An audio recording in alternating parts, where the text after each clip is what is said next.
औरों के दर्द को अपना समझो, बस यही कर्म है तेरा। औरों के दर्द को अपना दर्द समझो, बस यही कर्म है तेरा। औरों को तड़पता देख हंसते रहना ठीक नहीं। जोहार, आदाब, नमस्कार। मैं जुबैर अहमद। आज की जो मैं कहानी आपको सुनाने जा रहा हूं, यह कहानी है कैसे अफवाह पर ही लोग यकीन कर लेते हैं और फिर वही काम करते हैं, और अधिकतर लोग इसी अफवाह का शिकार हो जाते हैं। एक बार एक गधा को समझ में आया, दिमाग में यह बात आई कि अगर धरती फट जाए तो क्या होगा। ये सोच रहे थे कई दिनों से, उसके दिमाग में यह बात चल रहा था कि अगर धरती फट जाए तो क्या होगा, धरती अगर फट जाए तो क्या होगा। तो अचानक एक बरगद के पेड़ के नीचे बैठे थे। आवाज आती है, धूल उड़ने लगता है, आवाज बहुत तेज होती है, धूल भी उड़ने लगता है। उनको लगा कि शायद धरती फट गई है। गधा को लगा कि धरती फट गई है, और गधा दौड़ना शुरू करते हैं और कहते हैं भागो भागो, धरती फट रही है। उसके बगल में एक और गधा था, वो भी कहता है, वो गधा कहता है इस गधे से कि क्या हो गया, कहां भागे जा रहे हो। कहा कि तुम ये पूछने का वक्त नहीं है, देर हो चुकी है, जल्दी भागो, धरती फट रही है। और गधे होते हैं वो भी उनके साथ हो लेते हैं, सबको यही कहते हैं भागो भागो, धरती फट रही है, भागो भागो, धरती फट रही है। सब एक और दिशा में चले जा रहे होते हैं। उनके साथ सियार होते हैं, सब एक दूसरे को यही कह रहे थे कि भागो भागो, धरती फट रही, भागो भागो, धरती फट रही, भागो भागो, धरती फट रही है। देखते ही देखते ये खबर आग की तरह पूरे जंगल में फैल गया, पूरी जंगल में आग की तरह फैल गया कि भागो भागो, धरती फट रही है। ये सब उनके साथ एक दिशा में दौड़ते हुए चले जा रहे थे। ये बात आराम कर रहे थे। गुफा में शेर तक पहुंचती है कि जंगल के सारे जानवर भाग रहे हैं।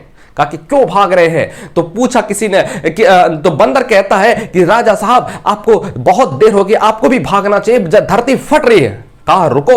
शेर गुफा से निकलते और कहते हैं रुको, कहां भागे जा रहे हो, किसने यह खबर दी कि धरती फट रही है, भागो भागो, किसने यह बात कहा और कौन देखा फटते हुए।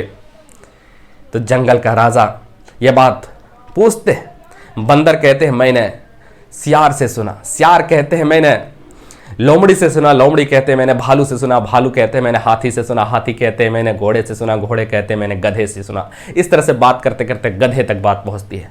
अब गधे में से कहा था तुमको किसने कहा, तो जो गधा ये बात देखा था, जिस गधा ने शुरुआत की थी कि भागने की, वो गधे को बुलाया गया। डरते डरते आता है, महाराज मैंने धरती फटते अपने कानों से सुना है। कहा कि कहां फटा है, चलो जरा उस जगह पर लेके चलो। चलते हैं सारे जानवर पीछे पीछे, शेर पीछे पीछे, और वो गधा आगे आगे चल रहा होता है। उसी बरगद के पेड़ के पास आते हैं, और जब बरगद के पेड़ के पास आते हैं और कहते हैं इसी जगह में खड़ा था, गधा कहते इसी जगह में खड़ा था, डरते डरते हुए बोलते हैं कि इसी जगह में खड़ा था, और जब मैं खड़ा था ना तो फिर आवाज आई, धूल उड़ने लगा।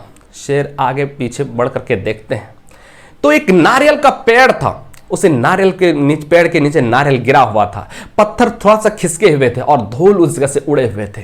शेर समझ जाता है, शेर आता है उसी जगह पर और कहता है ये तो गधा तो महामूर्ख है, ये नारियल के पेड़ से नारियल गिरा था और पत्थर के ऊपर गिरा था, और पत्थर टूट करके थोड़ा सा अलग हो गया था और उसी जगह से धूल उड़ रहा था, इसी को ये धरती फटना समझ लेते हैं और सबको गुमराह कर रहे थे। और सबने किसी ने अपना दिमाग यह नहीं लगाया कि धरती आखिर फट कैसे सकती है। दोस्त, इस कहानी का मैसेज यह है कि हम भी आज वो गधा की कहानी नहीं है, बल्कि हमारी और आपकी कहानी, हम भी बिना सोचे समझे किसी भी चीजों पर जब बहुत जल्दी आसानी से यकीन कर लेते हैं, बगैर कुछ जांचे परखे उसी चीजों पर यकीन कर लेते हैं, और नतीजा ये होता है कि हम फेल्योर कर जाते हैं। कोई भी काम हो, कोई भी बात हो, आप बगैर सोचे समझे उस पर यस कर देते हैं, या बगैर सोचे समझे उस पर हाँ कह देते हैं, लेकिन ये नहीं सोचते आखिर ये कैसे हो सकता है, आखिर उस पर मंथन नहीं करते, उस पर विचार नहीं करते हैं, और विचार अगर करते भी हैं तो फिर ओभर दिमाग लगा देते हैं और सही तक पहुंच नहीं पाते हैं उसकी सच्चाई आखिर क्या है।